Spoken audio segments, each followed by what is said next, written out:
So welcome everyone. We're going to be talking about the case of Fisher versus Carousel Motor Hotel. And this is one of those cases where the rule is pretty simple and the application even turns out to be pretty simple. So we'll just have a conversation about the nature of the case and the issue involved. We'll talk a little bit about the facts of the case and how the court applies the law to the facts, and ultimately we'll use some hypotheticals to see how you would take the rule from the case and then apply it in other scenarios. So let's start with the issue. What's the issue that's involved here, Janie?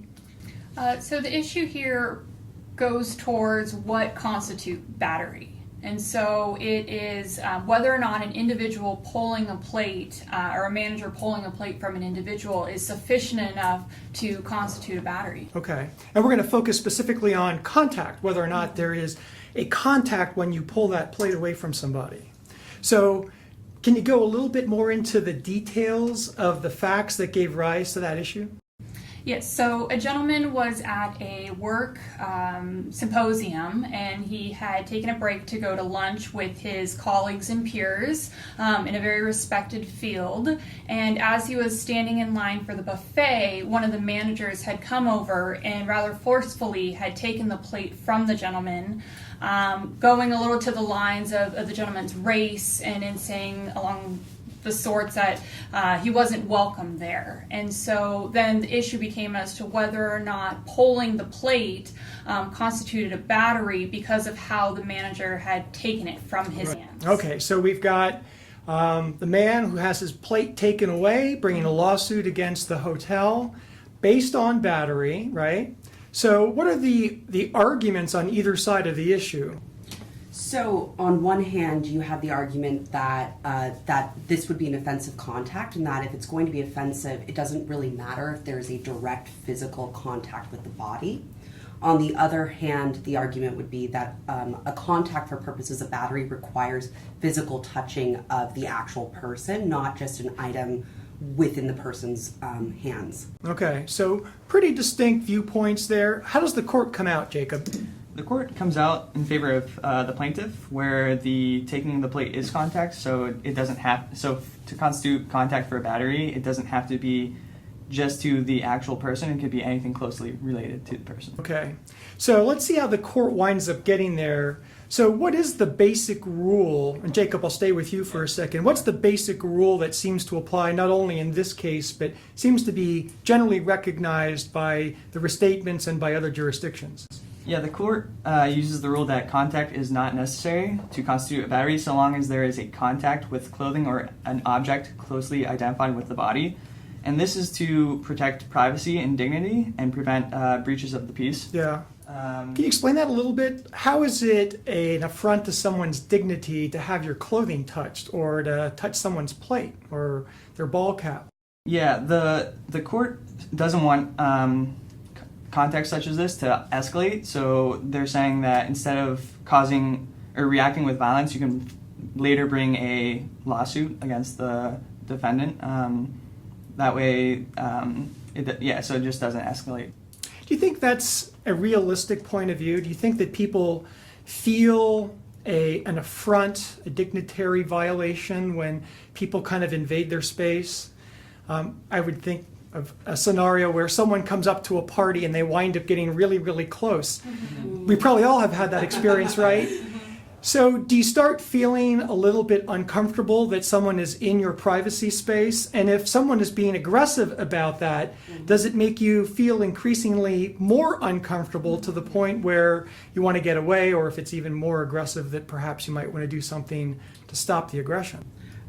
To me, that actually would make sense. I think it's drawing an arbitrary line to say that a contact would stop short of your fingertips, essentially, and that if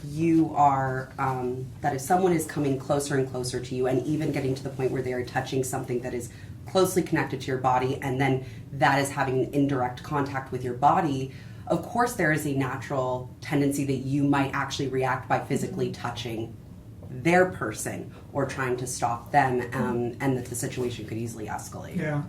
Do you think the rule is antiquated? Do you think that we still need a rule like this, especially in light of the fact that we've got courts with full dockets that oftentimes can't really get to really difficult, important cases involving really serious injuries? Do you think that this is maybe just a technicality that the law doesn't need to maintain anymore?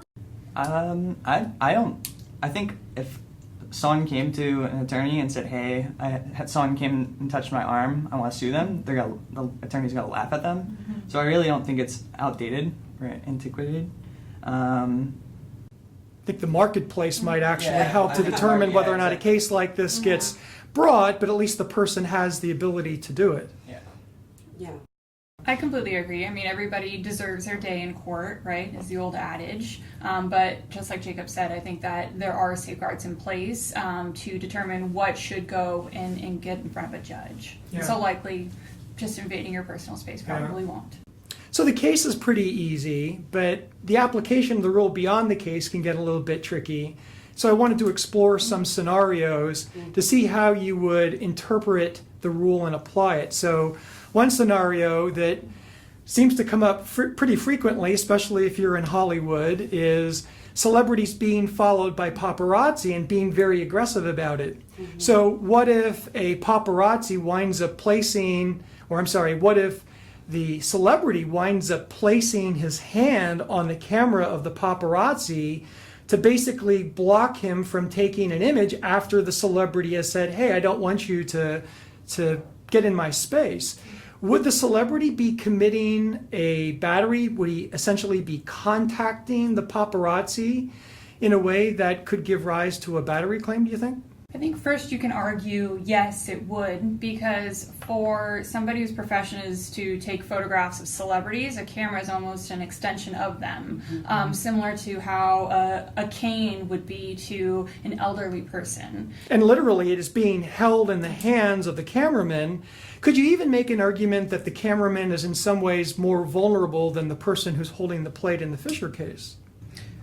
Sure, because I guess it's not just there's weight to a camera. There is a risk involved when you actually grab the camera, that the individual who is grabbing, the celebrity grabbing the camera, would have knowledge to a certain extent that they could actually hurt the person who's possessing the camera. But I guess what I'm curious about, Professor, is could you say that it constitutes a contact, but then you'd have to actually pivot to whether it satisfies the other elements of battery, such as whether it be offensive in that context? Right. That's a great observation. I think it'd probably be pretty easy to decide that that's a contact because it does seem to be connected to the person of the paparazzi who's holding it.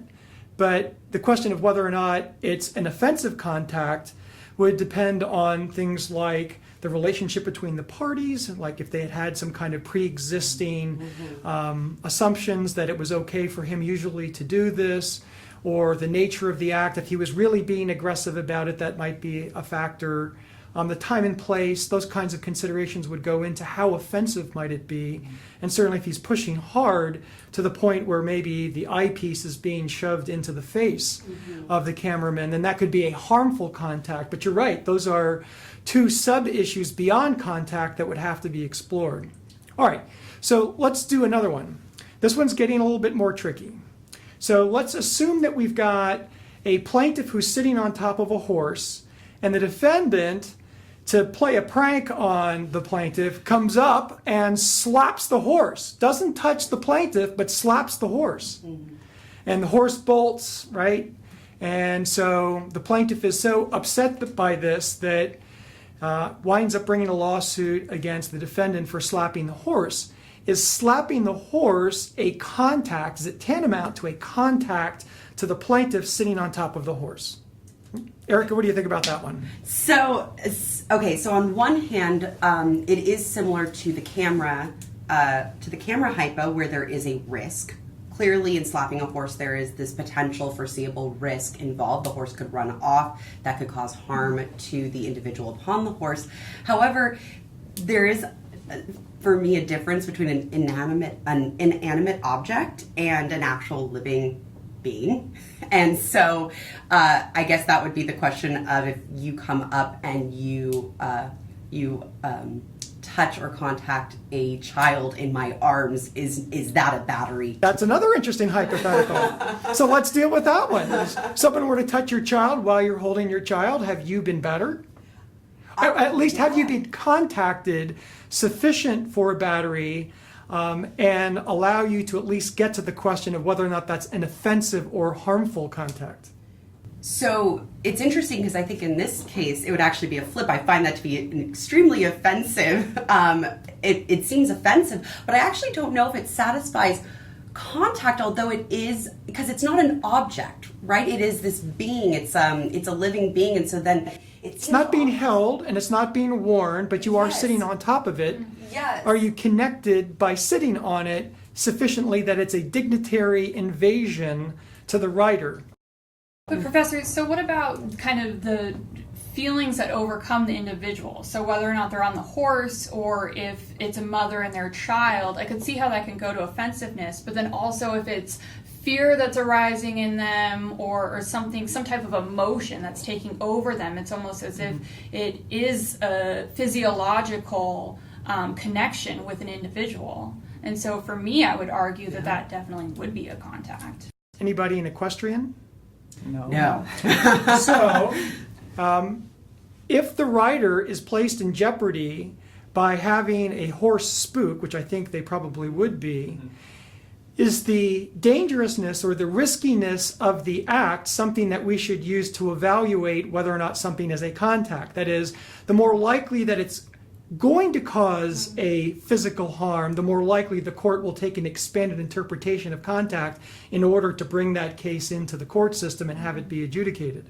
That's interesting. Yeah. So let's see how that might play out in the next and last hypothetical. Okay. So suppose we've got our plaintiff who's sitting inside of, let's say, a locked car, and the defendant comes up and he's angry with the plaintiff and he starts pounding on the windshield of the car.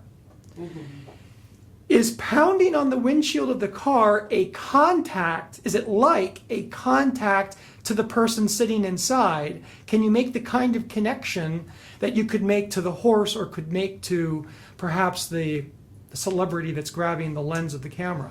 Yeah, well, I think it's less dangerous. It's like if you slap the horse and it doesn't move. There's no danger at all there.